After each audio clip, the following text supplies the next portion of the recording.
Creatures, स्वागत है आपका हमारे YouTube चैनल साइंस क्रिएचर्स पे।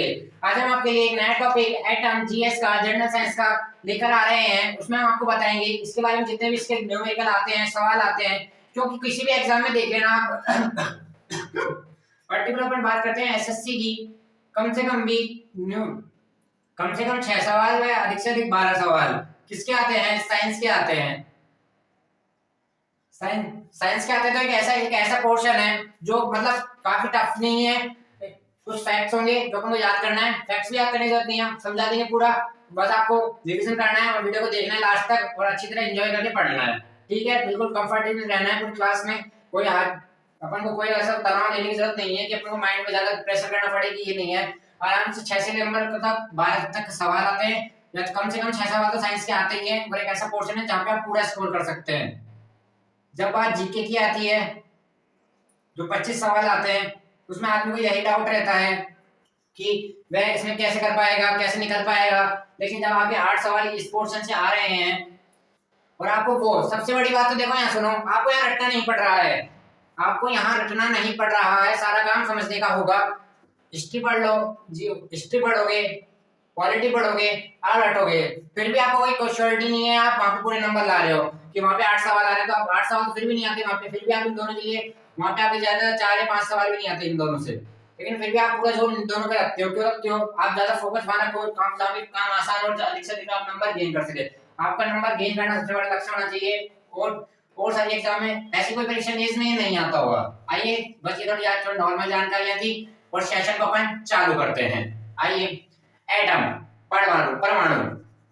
देखो क्या बात हुई, जब किसी ने एटम को नहीं देखा था ना, पहले जैसे ज्ञान तो पहले, रिसर्च तो पहले भी होते थे, नहीं होता तो एक ऐसा कण माना जो अपन ने गॉड गिफ्ट था, ऐसा माना गया। क्या है? ये गॉड गिफ्ट है जो भगवान ने दिया, ऐसा कर दीजिए, इसको आप तोड़ नहीं सकते, कुछ भी नहीं कर सकते। ठीक है भैया, गॉड गिफ्ट था। लेकिन साइंस क्या थी? हमेशा फैक्ट्स मानती है, बिना फैक्ट से कुछ होता नहीं है। सिद्धांत चाहिए उसको कि एक सिद्धांत के थ्रू काम करे, जब आगे अपन उसका एग्जांपल दे तो उस सिद्धांत के अकॉर्डिंग अपन दे सके। ठीक है, तो भैया फिर आया सबसे पहले डाल्टन।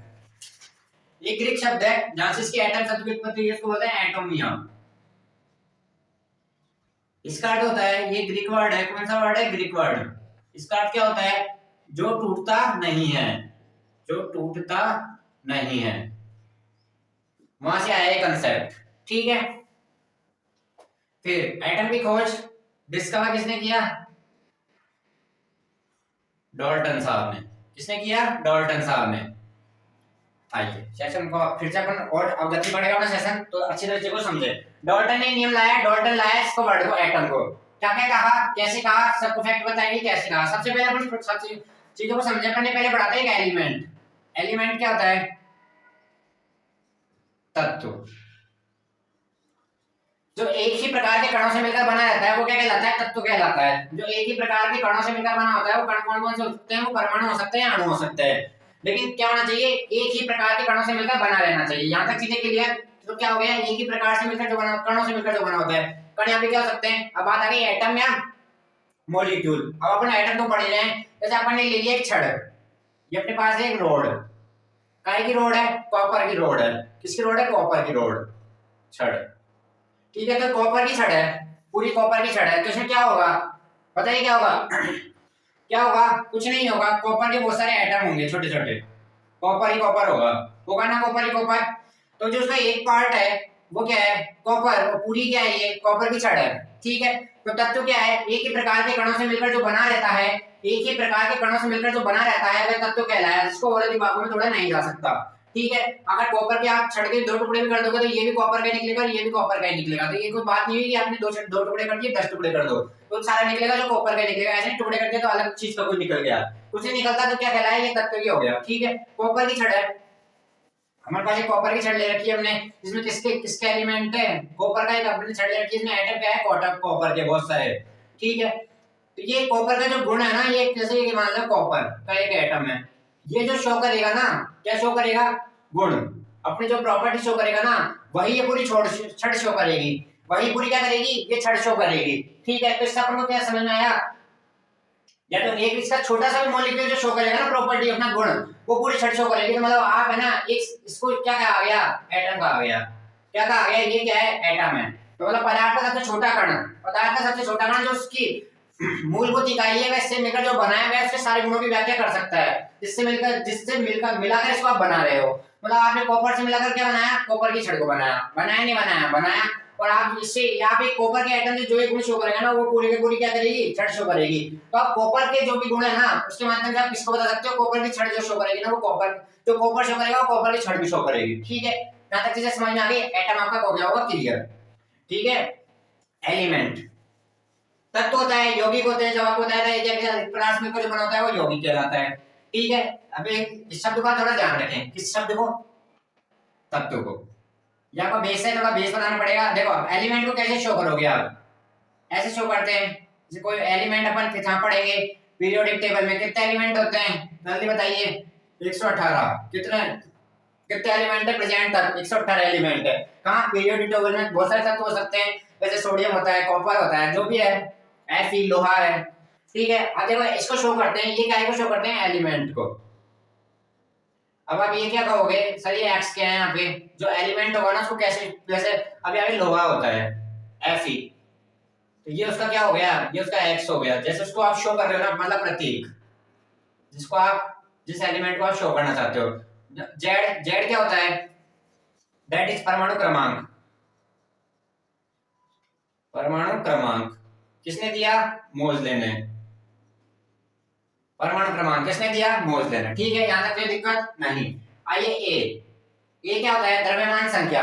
द्रव्यमान संख्या मतलब बताइए, द्रव्यमान संख्या मतलब किसी एलिमेंट का द्रव्यमान संख्या क्या होती है, प्रोटॉन प्लस न्यूट्रॉन का योग। प्रोटॉन प्लस न्यूट्रॉन का योग क्या कहलाता है, द्रव्यमान संख्या कहलाती है। और P प्लस N को ही एक अलग नाम से जाना जाता है, बहुत बार ऐसे सवाल किया है। P प्लस N को क्या कहता है, न्यूक्लियॉन कहा जाता है। क्या कहा जाता है, न्यूक्लियॉन कहा जाता है। बहुत बार ऐसे डायरेक्ट सवाल किया है, निम्न में से न्यूक्लियॉन है, proton plus proton, proton plus neutron, neutron plus neutron, electron plus electron. तो क्या होगा इसका आंसर, प्रोटॉन प्लस न्यूट्रॉन क्या कहलाता है, संयुक्त रूप से न्यूक्लियॉन कहलाता है। क्या कहलाता है, न्यूक्लियॉन कहलाता है। यहां तक चीजें क्लियर है आपकी सारी। देखो बिल्कुल कांसेप्ट है ये कि हर चीज को आप समझते हो, सुनते हुए चलना, सुनने में ही आधा आपका खेल हो जाएगा यहाँ पे पूरा। तो न्यूक्लियॉन सबसे पहले चीज है यहाँ पर, न्यूक्लियॉन। तो यहाँ पे उसको ऐसे लिखे न्यूक्लियॉन कॉपी के ऊपर, और यहाँ लिखे P plus N nucleon. P plus N को संयुक्त रूप से क्या कहा जाता है, न्यूक्लियॉन कहा जाता है। देखो यहां तक बात अपनी हो गई, P प्लस N हो गया। देखो अब ये देखो क्या होता है, द्रव्यमान क्या होता है किसी एलिमेंट का, ये क्या होता है, नाभिक। क्या होता है, नाभिक, जहां पे उसका और इसकी क्या होती है, ऑर्बिट्स, सेल्स होती है उसकी, क्या होती है, सेल्स होती है। ये वाली के, ये एन, ये एम, ये एन। ठीक है, ये इनकी शेल होती है जहां पे इलेक्ट्रॉन मूव करते रहते हैं। क्या करते रहते हैं, इलेक्ट्रॉन मूव करते रहते हैं। यहाँ इन पे हर शेल पे इलेक्ट्रॉन मूव कर रहा है पूरी जगह। ठीक है, यहाँ पे इसका ये नाभिक होता है किसी एलिमेंट का नाभिक। ये क्या होता है, P plus N, proton plus neutron का मिक्सचर होता है। मतलब जिस नाभिक में होते हैं प्रोटॉन प्लस न्यूट्रॉन। ठीक है, तो नाभिक में प्रोटॉन पे चार्ज, अभी आपको आगे बताएंगे, प्रोटॉन पे चार्ज होता है पॉजिटिव और न्यूट्रॉन पे चार्ज होता है न्यूट्रल, जीरो। तो नाभिक कैसे हो गई, यहां से आपको अच्छी तरह बताओ। प्रोटॉन पे चार्ज आपने पढ़ा होगा पॉजिटिव होता है, न्यूट्रॉन पे चार्ज नेगेटिव नहीं, क्या जीरो, जीरो होता है। तो नाभिक कैसे हो गई, तो इसमें इफेक्ट क्या दिखाएगा, तो आपको कॉमन सेंस की बात है, पॉजिटिव इफेक्ट दिखाएगा। क्योंकि प्लस प्लस जीरो करोगे तो प्लस ही आएगा। कोई सी संख्या में आप जीरो जोड़ते हो तो जीरो ही, जो संख्या होती है वही की वही आती है। तो यहाँ पे पॉजिटिव का दिखाएगा।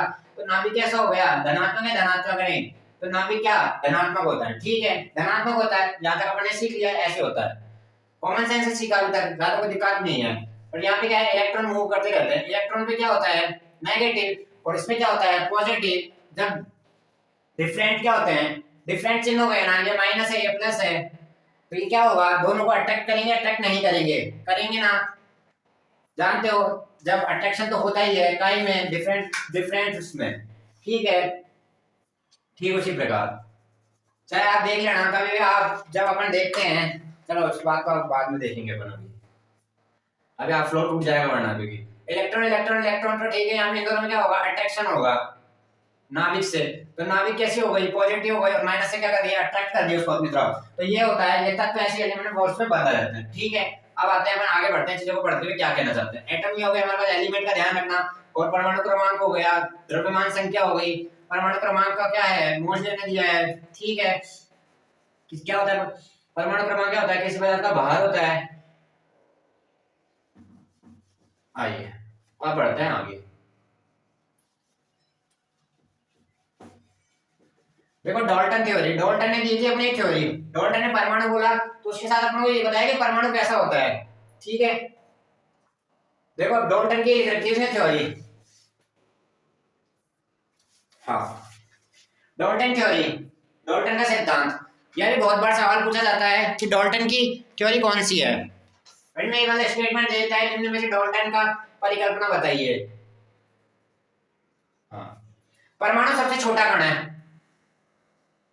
ये आपको अभी बताया था कॉपर की छड़ में, तो ये जैसे आपके पास ये हो गई कॉपर की छड़ हो गई, तो ये तो पूरा एक पूरा वो हो गया, कॉपर एक एलिमेंट का हो गया, तो इसके अंदर बहुत सारे क्या हो गए, कॉपर के एटम हो गए, तो काफी काफी छोटा कण है। तो ये कॉपर तो एक ही है नहीं है, ऐसे बहुत सारे कॉपर है, तो क्या हो गया सबसे छोटा कण। पहली बात तो उसने कही परमाणु को न तो उत्पन्न किया जा सकता है, नहीं नष्ट किया जा सकता है। परमाणु को न तो उत्पन्न किया जा सकता है, नहीं नष्ट किया जा सकता है। कैसे? क्योंकि परमाणु को रिएक्शन के दौरान आप है ना बस एक फॉर्म से दूसरी फॉर्म में चेंज करोगे। जैसे कैसे फॉर्म को चेंज करेंगे, जैसे कोई टूट के कुछ और बन जाएगा, ये था ये टूट के बी बन गया, ठीक है, कुछ टूट के जुड़ जाएगा। तो आप फॉर्म बदल सकते हो, ना तो उत्पन्न कर सकते हो, ना रिएक्शन में बीच में तोड़ सकते हो, ना बंद कर सकते हो, ना चालू कर सकते हो, उसको कुछ भी नहीं कर सकते आप। तो ठीक है, जो भी होगा नेचुरल होगा उसका, बस वो एक फॉर्म से दूसरे फॉर्म में बदलेगा। ठीक है भैया, ये भी उसने कह दिया। और परमाणु अविभाज्य है, मतलब परमाणु को आप तोड़ नहीं सकते हैं। तोड़ नहीं सकते हैं कि जैसा परमाणु है, जैसे कॉपर का एक एलिमेंट है तो ये कॉपर का एक ही एलिमेंट रहेगा, आप इसको तोड़ नहीं सकते हैं। तोड़ नहीं सकते हैं मतलब जब उसने बात ये कहती है सबसे छोटा कण है, तो सबसे छोटे से छोटा थोड़ी हो सकता है कोई चीज, सबसे छोटे से छोटा थोड़ी हो सकता है कोई चीज। तो आपने कह दिया, चलो ठीक है, इसने कह दिया परमाणु अविभाज्य, आप इसको तोड़ नहीं सकते हैं। यहाँ तक चीजें क्लियर हो गई? हो गई।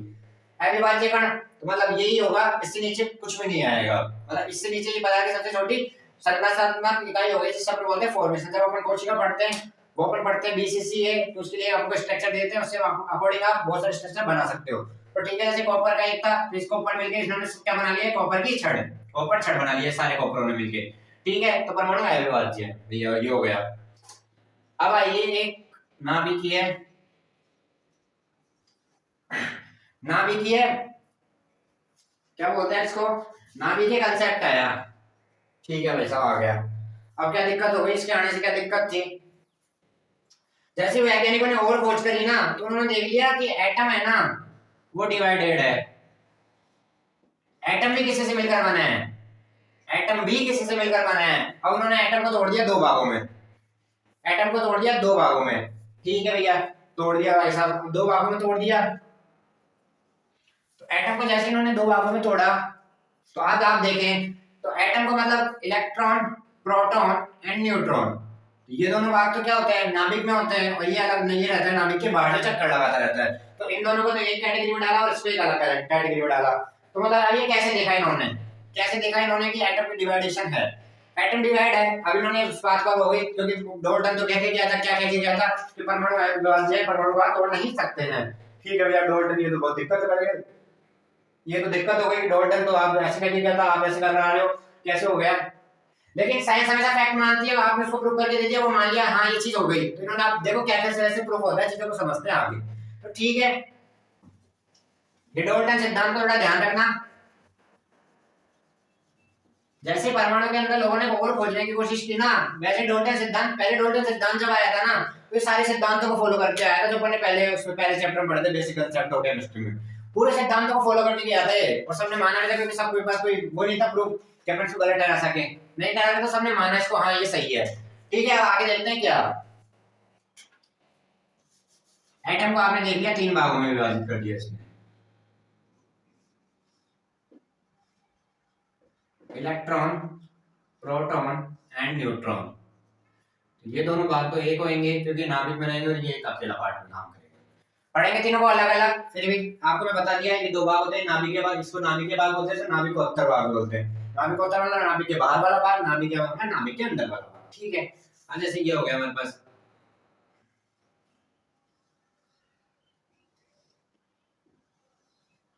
ठीक है, ये हो गया हमारे पास न्यूक्लियर नाभिक, P प्लस एन न्यूक्लियर, और ये इसके हो गए सेल्स, डिफरेंट डिफरेंट सेल्स, ये K सेल, ये L सेल, ये M, इसके आगे N। तो यहाँ पे क्या कर रहे हैं, इलेक्ट्रॉन मूव कर रहे हैं हर सेल में, घूम रहे हैं इलेक्ट्रॉन अपने। ठीक है भैया, ये बात हो गई। आप कर रहे हो बात एटम की, ठीक है। P प्लस एन आपको भी बताया था एक सेकंड पहले, that is positive that is negative, तो अट्रैक्शन होगा, अट्रैक्शन अट्रैक्शन होगा, और इन दोनों के बीच क्या होगा, रिपल होंगे, क्योंकि सेम चार्ज रिपल होते हैं और डिफरेंट और जो डिफरेंट चार्ज होते हैं वो अट्रैक्ट होते हैं एक दूसरे की तरफ। ठीक है भैया, ये बात हो गई। अब आगे एक और कांसेप्ट आया, क्या कांसेप्ट आया कि भैया ये नाभिक में प्रोटॉन और न्यूट्रॉन ही है क्या, बस ये दो ही रहते हैं क्या, इनके अलावा और कोई नहीं है क्या? अब ऐसे बहुत कण आएंगे जो इनके अलावा भी होंगे और जो नाभिक में रहते हैं।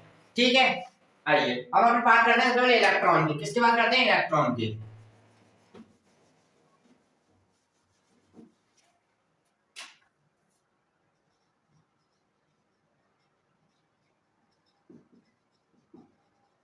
इलेक्ट्रॉन, इलेक्ट्रॉन, ठीक है वही थॉमस, तो सॉरी सॉरी सॉरी, खोज खोज किसने की थी? टॉमसन ने। किसने की थी? टॉमसन ने। खोज करी थी टॉमसन ने, और जो इलेक्ट्रॉन का नाम दिया था वो किसने दिया था? वो स्ट्रोनी ने दिया था। किसने दिया था? स्ट्रोनी ने दिया था। और इलेक्ट्रॉन की खोज का आधार किसे माना गया? एसएससी डायरेक्ट सवाल करती है, निम्न में से इलेक्ट्रॉन की खोज का आधार है, तो ये होता है कैथोड किरणों की खोज के माध्यम से, कैथोड किरणों किरणों की खोज के माध्यम से आप किसकी? इलेक्ट्रॉन की खोज के मानते हैं। कैथोड किरणों की खोज किसने की थी? जल्दी बताइए। कैथोड किरणों की खोज के माध्यम से, इसका स्रोत माना जाता है, बेस यही है इसका। कैथोड किरणों की खोज किसने की थी? ये की थी विलियम क्रुक्स ने। किसने की थी? विलियम क्रुक्स ने। अभी तक आपको परमाणु क्रमांक की खोज किसने की थी? हेनरी मोजले ने। इलेक्ट्रॉन की खोज टॉमसन ने। नामकरण किसने दिया? स्ट्रोनी ने। खोज का आधार बताइए जल्दी, आप क्या था? कैथोड किरणों की खोज। इन्होंने बहुत एक्सपेरिमेंट किया था, आपको एक्सपेरिमेंट में इतना डीप जाने की जरूरत नहीं है, आप डायरेक्ट याद रखें खोज का आधार है कैथोड किरणें। खोज का आधार है क्या है? कैथोड किरणें। अभी प्रोटॉन आएगा तो उसको डायरेक्ट उल्टा कर देना, एनोड किरणें। क्या कर देना? एनोड किरणें यहाँ पे। और इसकी कैथोड किरणों की खोज किसने की थी? विलियम क्रुक्स ने। किसने की थी? विलियम क्रुक्स ने। आइए ठीक है, अब आता है इलेक्ट्रॉन पर आवेश। पहले तो सबसे पहले देखते हैं इसको शो कैसे करते हैं। किसको? इलेक्ट्रॉन को। इलेक्ट्रॉन को खोज कर शो करते हैं ऐसे 1 -1 E 0। ये हो गया इलेक्ट्रॉन को शो करने का तरीका। आवेश, ये एक पॉइंट है जो 1.6 × 10⁻⁻19 कूलम, ये हो गया माइनस चिन्ह। माइनस क्या दिखाता है? माइनस क्या दिखाता है? Electron negative. इलेक्ट्रॉन पर कौन सा चार्ज है? नेगेटिव चार्ज है, ये दिखा रहा है क्या आपका? माइनस। इलेक्ट्रॉन पर नेगेटिव चार्ज है, वो क्या कहलाता है? ठीक है, आइए आगे आवेश। यहां से आते हैं चार सवाल। क्या आते हैं? चार सवाल। देखे आवेश की, इलेक्ट्रॉन पर आवेश किसके माध्यम से निकला? सबसे पहले किसने निकाला? वैज्ञानिक का नाम था मिलिकन। क्या नाम था? मिलिकन। कौन सा प्रयोग किया था? तेल बूंद प्रयोग। और एक फॉर्मूला होता है Q = Na। क्या होता है? Q = Na। ठीक है, ये चार चीजें। इलेक्ट्रॉन पर आवेश का मान 1.6 × 10⁻⁻19 कूलम, -1.6 × 10⁻⁻19 कूलम। किसने निकाला? वैज्ञानिक का नाम मिलिकन। कौन सा प्रयोग? तेल बूंद प्रयोग। और Q = Na। ठीक है, आइए तो इलेक्ट्रॉन की खोज थॉमसन ने की, नामकरण स्ट्रोनी ने दिया। खोज का बेस क्या था? कैथोड किरणों की खोज। कैथोड किरणों की खोज किसने की? विलियम क्रुक्स ने करी। और शो कैसे करते हैं? ऐसे करते हैं -1 E 0। आवेश 1.6 × 10⁻⁹ कूलम होता है। किसने दिया? मिलिकन ने दिया। कौन सा प्रयोग था? तेल बूंद प्रयोग था। और ठीक है, और Q = Na। ये कौन सी पद्धति हो गई? ये MKS, सॉरी SI पद्धति। MKS क्या, सॉरी सॉरी सॉरी, SI पद्धति। और इसका मान होता है CGS में 10⁻⁻10 ESU। ESU क्या होता है? इलेक्ट्रिक स्टैटिक स्थिर वैद्युत इकाई। क्या होता है? स्थिर वैद्युत इकाई।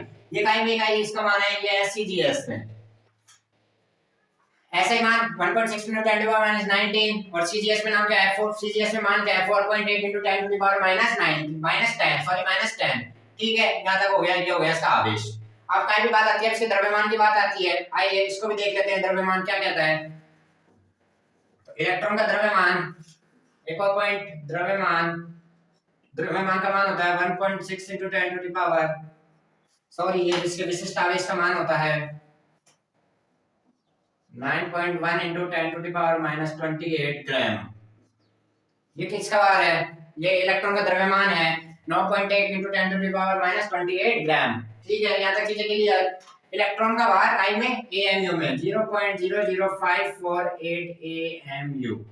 इलेक्ट्रॉन का भार AMU में, एटॉमिक मास यूनिट में कितना होता है? 0.00548। तो इलेक्ट्रॉन का भार ग्राम में कितना हो गया? 9.1 × 10⁻⁻20 8 ग्राम। और एएमयू में कितने पॉइंट हो गए? इतने सारे पॉइंट हो गए आपके। ये सब एमसीक्यू के रूप में आपसे पूछ लेता है। बस आपको ये चीज याद रखनी है। क्या करना है? कुछ नहीं। आर इसका मान 1.6 किसने दिया? मेलिकन ने दिया। कौन सा प्रयोग था? तेलुगु प्रयोग था। और ये फार्मूला याद रखना है, Q बराबर m। ठीक है, आइए और क्या था? एक देखिए विशिष्ट आवेश। विशिष्ट आवेश होता है E/m। इलेक्ट्रॉन पर चार्ज, तो इसका मान होता है डायरेक्ट याद रखें 1.67 × 10 to the power 24। कितना होता है? 1.67 × 10 to the power 24।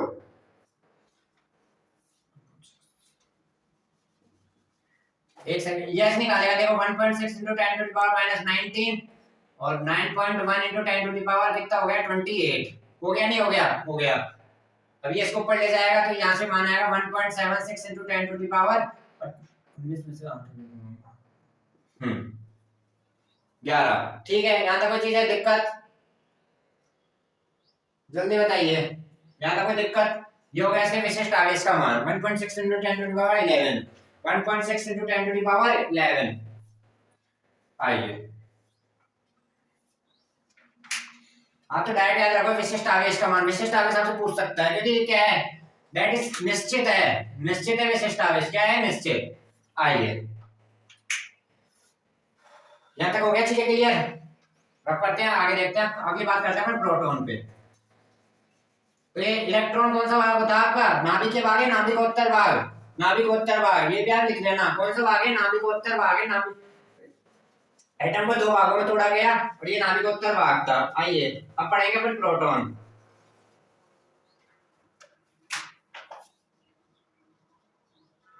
Proton discover किसने किया? गोल्डस्टीन ने। और नेम किसने दिया? रदरफोर्ड ने। किसने दिया? रदरफोर्ड ने। और खोज का आधार? खोज का आधार क्या था? जल्दी बताइए आप। खोज का आधार क्या था? वही कैथोड किरणें। कैथोड विसर्जन नली का प्रयोग में एनोड किरणों की वजह से। किसकी वजह से? एनोड किरणें। एनोड किरणें। ठीक है, आइए आवेश इलेक्ट्रॉन के बराबर ही होता है लेकिन चार्ज कैसा? पॉजिटिव। 19 कूलम। द्रव्यमान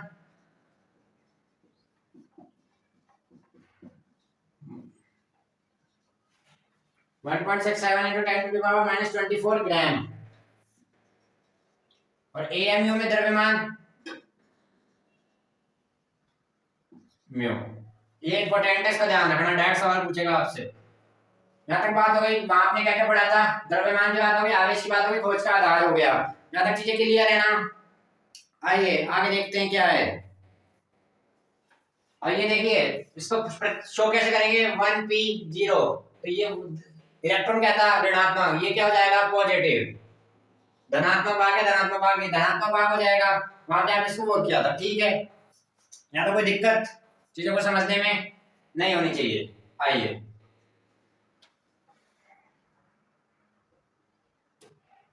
बस आपको तो यहाँ पे ये याद रखना है क्या? एक तो ये और एनोड किरणें। और ये देखो डिस्कवर किसने किया था? गोल्डस्टीन। और नाम किसने दिया था? रदरफोर्ड ने। ठीक है, ये हो गया आपके पास प्रोटॉन। ठीक है, धनावेशित कण है, इस बात का ध्यान रखें। अब एक तीसरा पॉइंट लिखते हैं आप। क्या? न्यूट्रॉन।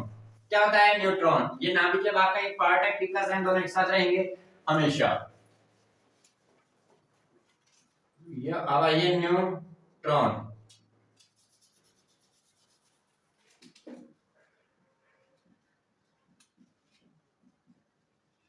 न्यूट्रॉन डिस्कवरी किसने की थी? इसकी डिस्कवरी चैडविक। किसने की थी? चैडविक। सबसे इंपॉर्टेंट भाग है न्यूट्रॉन। न्यूट्रॉन का क्या था? कुछ नहीं था। न्यूट्रॉन की खोज कैसे हुई थी बताइए आप। पहले तो उसकी खोज के बारे में बात करते हैं अपन। खोज बेरिलियम का नाभिक था 4b9 प्लस। इस पे आपने बात किसकी बरसात कराई थी? हीलियम के कणों की। हीलियम के कणों की आपने बरसात कराई तो ये बन गया आपका। और एक कण और बना 0n1। दिस इज कॉल्ड, ये क्या कहलाया? यही न्यूट्रॉन कहलाया। क्या कहलाया? न्यूट्रॉन। न्यूट्रॉन क्या है? काफी लास्ट में आया। क्यों आया? क्योंकि है ना ये बन जाता था, ये रिएक्शन में ये बन जाता था ना। इस पे क्या है? चार्ज नहीं जाता है।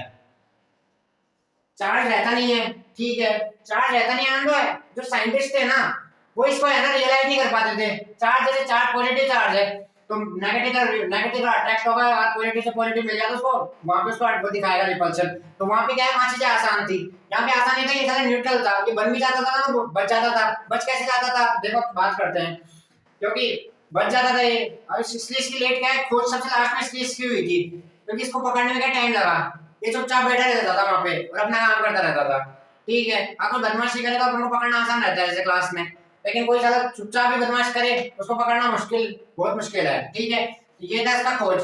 बेरिलियम की नाभिक पर क्या आएगी 2He4, हीलियम की नाभिक की बौछार करे तो जो एक कण निकला वो क्या कहलाया, उसको न्यूट्रॉन कहा गया। क्या कहा गया, न्यूट्रॉन कहा गया, ठीक है। चार्ज आवेश का मान 0,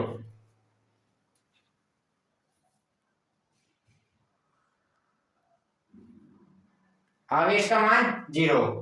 द्रव्यमान, द्रव्यमान की बात करेंगे, द्रव्यमान होता है